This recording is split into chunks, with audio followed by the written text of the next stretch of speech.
สัตว์ตะแกงเนาะ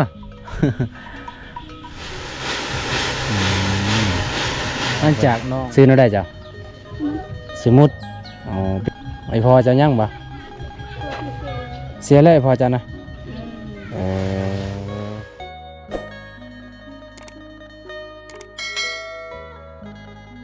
สบายดีทุกคนสบายดียามแรงๆเด้อทุกคนเด้อตอนนี้เขาเองกำลังสิเดินทางทุกคนกำลังสิเดินทางเข้าสู่หมู่บ้าน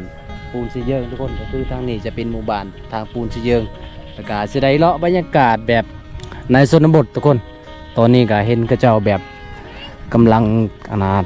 มาที่หายแต่นาทุกคนก็คือทั้งนั้นอันนี้ก็จะเป็นให้นาที่กระเจ้ากำลังไถเพราะว่าฝนตก4-5 มื้อแล้วทุกคนเลยนี่เล่นปะไก่ตะไบอ๋อเพิ่นกับไปตึกเบ็ดแต่ทุกคนเลยตะไบเพิ่นเล่นล่ะดะปูนอ๋อทุกคนเพิ่นก็สิได้ไปตึกเบ็ดอยู่ห้วยที่เฮาขามกินนี่ทุกคนอันนี้คือบรรยากาศในหมู่บ้านนะทุกคนเลยก็ค่อยก็สิได้เลาะบรรยากาศในหมู่บ้านพี่น้องเพราะว่าหมู่บ้านนี่เป็นครั้งแรกที่ได้เลาะหมู่บ้านนี่ทุกคนเบิ่งเส้นทางเข้าบ้านโอ้มันยากหลายได้ทุกคนเลย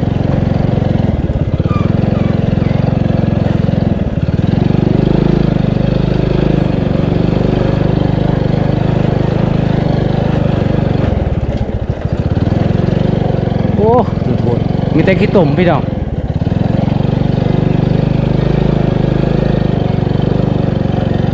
มีแต่ขี้ตุ่มเลยในหมู่บ้านนี่พี่น้องโอ้แต่ว่าบรรยากาศในหมู่บ้านคือสุดยอดหลาย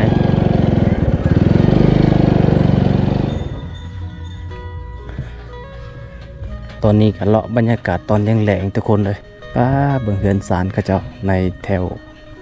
ชนบทเขตนี้เด้อทุกคนมาเบิ่งเขาเจ้าปลูกอันนี้ปลูกผักบงผักบัวพี่น้องอันนี้คือผักบัวเลยคือผักบัวที่เขาเจ้าปลูกเบิ่งอันนี้แบบยังโบมเลยโบมที่ตอนเฮ็ดสงครามพี่น้องเขาเจ้าก็เก็บมาแล้วก็มาปลูกผักบัวมาใส่บรรยากาศมวลเลยทุกคนหมู่บ้านนี่เป็นหมู่บ้านที่ว่าแบบปลูกต้นไม้กินหมากนี่หลายป้าทุกคนในสอนไม้ดินี่ไม้ฟืนพี่น้องเจ้ากองนี่เต็มเห็นบอกเต็มตารางเหือนเลยทุกคนเลยอันนี้คือว่าคนที่ว่าแบบดุมันขยันเพียรทุกคนที่ว่าบ่ได้ขี้คร้านพูดก็สิได้เลาะไปทั้งนั้นแหละหมู่บ้านนี่เป็นหมู่บ้านที่ว่านอกจากตัวเมืองได้ทุกคนอยู่นอกจากตัวเมือง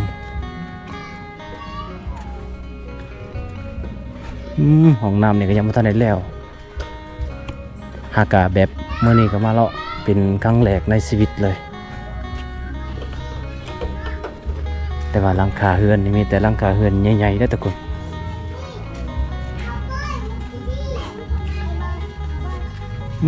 หลังคานี่สะออนเลยหลังคาใหญ่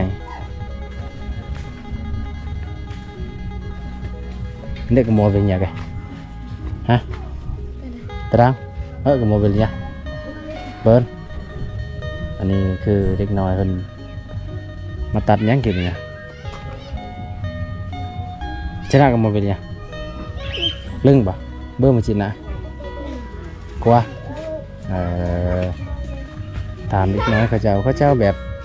นี่แหละวิถีชีวิตของชาวบ้านป้าสะออนเฮ็ดถั่วป้องกันจัดบ่ให้เขาแล้วก็มาปลูกผักกิน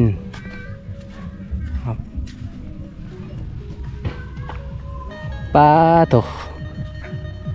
ส่วนหลายในหมู่บ้านนี้ทุกคนเบิ่งเขาเจ้าแบบมัดงัวนี่มัดแถวตารางเล้าเข่าหลดอันนี้จะเป็นเล้าเข่าได้ทุกคนแต่ว่าสะออนในหมู่บ้านนี้ทุกคนมีแต่แบบหลังคาเฮือนใหญ่ๆทุกคนเห็นบอกมีแต่หลังคาเฮือนใหญ่2 หลังนี่กำลังสิสร้างได้ผู้น้องน้อยเพิ่นกัดฝาพื้นพี่น้องย้าและจังไดกับไปรอบบรรยากาศแถวนี้อันนี้ผู้สาวบ่กระมอดบ่ ตลกเลยเจ้าตลกละ ชนะกับโมบิลเนียวะฮะชนะโมบิลเนียนี่ทุกคนคือมาเจอแบบมาพ่อผู้สาวแล้วก็ผู้สาวแล้วเขาบ่เคยได้ถ่ายเขาก็บ่ได้อยู่แหละอันนี้เป็นหมู่บ้านทุกคนป้าทุกคนเลยคือบรรยากาศนี่เห็นบ่อันนี้คือเขาเจ้าปลูกแบบหลังคาแบบสมัยดั้งเดิมเลยทุกคนนี่มวลในบรรยากาศในหมู่บ้านอันนี้คือเป็นหมู่บ้านปูนชีเยิงเลยทุกคนเพราะว่าค่อยกะมาเลาะเป็นครั้งแรกในชีวิตเลยนี่แถวนี้ก็มีแต่แบบต้นไม้กินหมากหลายเขาเจ้าปลูกอันนี้คือเฮือนเพิ่นทุกคนโอ้สมัยแบบดั้งเดิมนะทุกคนเบิ่งในกองตารางเฮือนก็มีแต่เอาไม้ตารางเฮือนก็มีแต่เอาไว้แบบเสาไม้พี่น้องเห็นบ่เสาไม้แล้วก็คือซีเมนต์แบบสิมาเฮ็ดเทือนไม้ล่ะป้านี่ทุกคนนี่ก็กำลังสิสร้างละเฮือนนี่ทุกคนเลย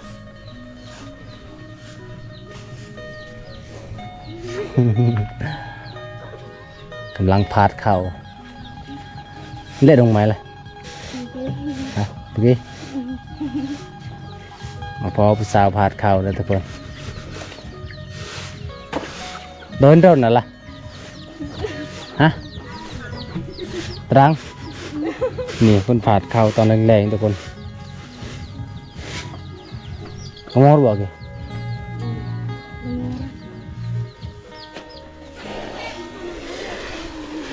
วิถีชีวิตยามนึ่งแรงพี่น้องมาพอเขาเจ้าหลังจากพาดแล้วก็คือสิต่ำเนาะกล้อบ่หลังจากอันนั้นจะโอมเจอกล้อเนาะมอนเท่ากี่ล่ะมอนเท่ากี่ฮะเปิดแล้ว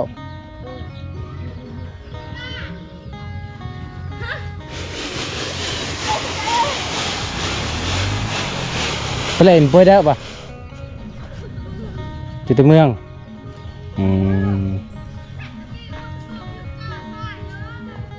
ป้าทุกคนเลยเมื่อนี้ก็มาพอสาวชนบทเขาเจ้ากำลังฝาดเข้ายังแรงพี่น้องได้ดงไหมนะ10 ปีจือไหมฮะ13 ปีมุ่นโรงเรียนอยู่ปะเข้าอยู่เนาะอันนี้คือเรียนอยู่ป .5 เพิ่นเรียนอยู่ป .5 แล้วทุกคนอันนี้คือเพื่อนของน้องเพิ่นซื้อน้าได้จ้ะสมุดไปเรียนอยู่ไสเฮียน้องเรียนอยู่ไสนะเรียนที่บ้านเรียนคนเรียนให้เรียนเมืองเรียนปีหนึ่งเรียนม.1เรียนอยู่เมืองเนาะ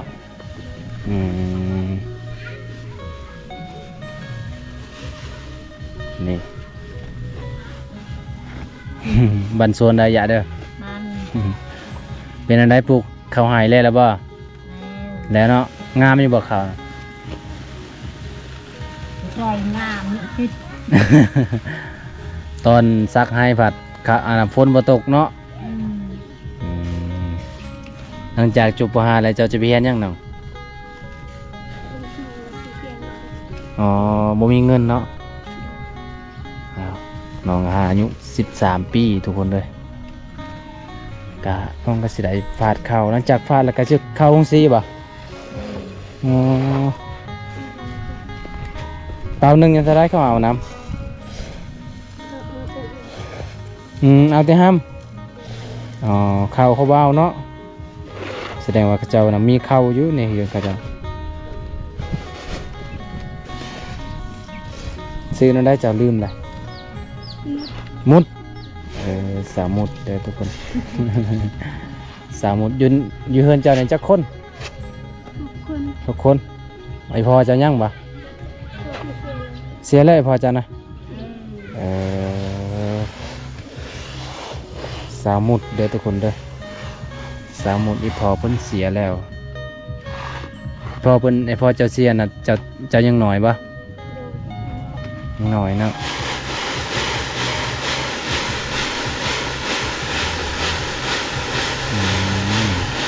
หลังจากน้องอนาถสวิงแล้วก็คือน้องก็สิได้เข้าห้องสีได้อทุกคนเลย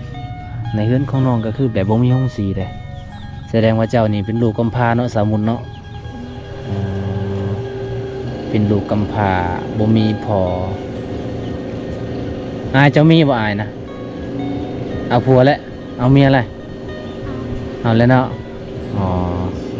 ใครในรอบมีอายเอาเมียแล้วก็สบายแน่นิดนึงจะไปใช้ยังบ่มาแต่หายบ่หืมเอาไก่กับเสม็ดสิมาตอดหมู่บ้านของน้องนี่คือแบบโอ้มันหลายหลังคาได้ทุกคนเลยที่ชีวิตสาวเล่าวกะสิประมาณซ้ำนี้แหละนี่คือเฮือนศาลของน้องมุดพี่น้อง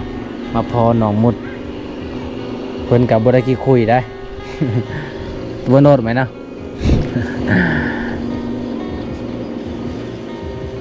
เห็นสาวนั้นกินนี่จักซื้อนั่นใดก็เพิ่นปบเลยน้ำมันจะระมือฮะอาโจมันก็ทำเอาเกี่ยวมากินวะสามมดกำลังสิพาดเข่าทุกคนบรรยากาศยามแรงๆพี่น้องเลยโอ้ยตาสะออนหลายหมู่บ้านนี่ทุกคนแบบมันมวนอีหลีมีแต่ต้นไม้ให้ห่มอยู่นี่ก็มีผู้สาวคือนี่คนหนึงแต่เพิ่นก็จักเพิ่นไปใส่ไปตักน้ำบอกกับบ่ฮู้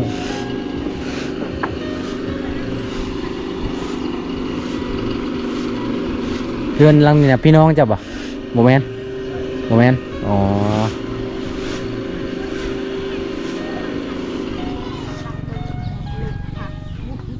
พี่สร้างอันไหนยะ จะเกลือมา ฮะอ๋อจะเกลือมาอืมจักปีละเจ้ายะคือว่า จักก็รู้ บ่ฮู้เนาะ ชื่อ โอ้หนังสือทันเนาะสมัยสงครามเนาะยะเนาะโอ้เฉพาะเลยหลังโคตรเนาะ จะคดแต่ตาดนะ แต่ตาตาลเนาะปลาทุกคนเลยน่าจะหลายปีอยู่ได้ นี่อันนี้บ่มาเจ้านะแม่นบ่อืม คนยังอยู่นั่นนอน นอนเนี่ยอยู่หันเนาะเอามาพอยะเพิ่นน่าจะ60-70แล้วเนาะยะเนาะ แม่น เป็นพี่น้องกันบ่กับสาวมุดนี่มาพี่น้องกันบ่ในนี่ อันนี้ก็ลูกน้องเฮา ลานเนาะเจ้าเนาะ ล้านเฮา เอานี่เป็นลานของอายะเพิ่นสาวมุดกับบ่ได้กี่คุยเด้อทุกคนเด้อ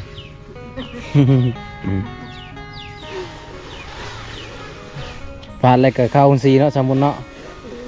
เอาทุกคนเลยน้องก็สุภาพดีเลยทุกคน สุภาพดีเป็นลูกกำพร้ามีพอเพิ่นเสียแล้วอาศัยอยู่กับอ้าย6 คนอ้ายเพิ่นก็เอาเมียแล้วก็สิสบายนี้จังหน่อยเอาไปกันเด้อสมุดเด้อเอาทุกคนเลยกะเลาะบรรยากาศต่อทุกคนคือมาเห็นน้องกะอีตนสงสารหลายน้องก็เป็นลูกกำพร้าการเลาะบรรยากาศตอนนี้ทุกคนบ้านนี้คือบ่เคยได้เลาะจักเทื่อใดบ้านนี้บ่เคยได้เลาะจักเทื่อแต่ว่าในหมู่บ้านนี้ก็มีพี่น้องอยู่อยู่นี่นะมีพี่น้องแบบเคยเรียนน้ำกันตะกี้ทุกคน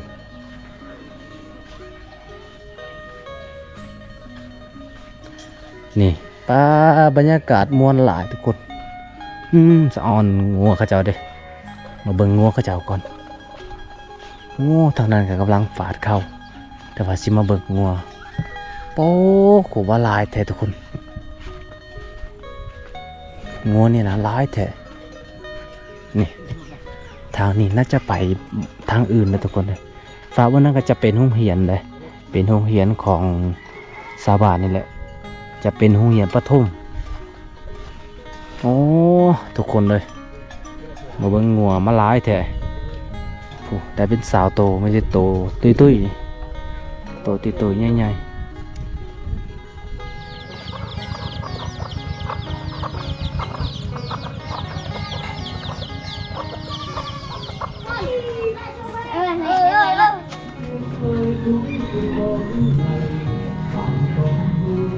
หลังคานี้คือหลังคาแบบดั้งเดิมเลยทุกคน เห็นบ่นี่คือเขาเจ้าอยู่กับมัน4-5 คนได้หลังคาแบบสีทั้งนั้นก็จะเป็นแคมป์ซีดนะทุกคนเป็นแคมป์ซีดูเพราะว่าทางสะพานเปตงที่ค่อยข้ามกันนี่ก็คือมันจะไหลมาทางนี้แหละสะออนนี่เขาจะฟูกงัวติดกับแคมป์ทางทุกคนเลยทางนี้คือเส้นทางไปเมืองน่องพี่น้องไปเข้าสู่ในเมืองทางนี้ก็คือเส้นทางไปทางบ้านสดิบ้านนั้นหลายๆบ้านพี่น้องนี่งัวยะเพิ่นโอ้มีแต่ตุยเลย สัตว์เรียนะยะสัตว์ตะเกงเนาะ งัวยะนี่ลายได้ทุกคนเลย จิกโต้งัวจ้ะนะอ๋อลายเนาะทางนั้นโมเมนต์บ่ทางนั้นน่ะ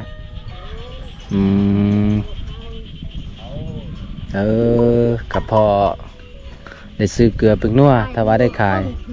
มันลบ อ๋อจะใช้เฮือนเจ้าอันนี้อ๋ออันนี้เป็นเฮือนหญ้าเพิ่นเด้อทุกคนเด้อไปเลี้ยงอยู่ไสบ่พอสบายดีเด้อพอ สบายดี จะไปเลี้ยงอยู่ไสพอ อยู่ผู้ อยู่ผู้ปลาเปาะเพิ่นไปเลี้ยงอยู่ผู้ได้ทุกคนงัวเพิ่นก็หลายโตอยู่ได้2 4 6 8 10 12กับ14โตพี่น้อง14โตเห็นบ่บรรยากาศยามแรงๆทุกคนเลยในเฮือนเพิ่นเนี่ยโอ้ยทุกคนเลยมันก็สิไปแล้วมันก็สิเอียงมาผีแล้วอันนั้นก็จะเป็นช่างเกาะก็คือแบบเสาเฮือนทุกคนเสาใหม่ก็สิเฮ็ดเฮือนใหม่แต่ว่าอีพอเพิ่นก็มีเงินอยู่ทำกันจะคนอยู่ในเฮือนเจ้าอย่า4 คนอ๋อได้แล้วบ่ลูกอันน่ะลูกไผ่นะบุมี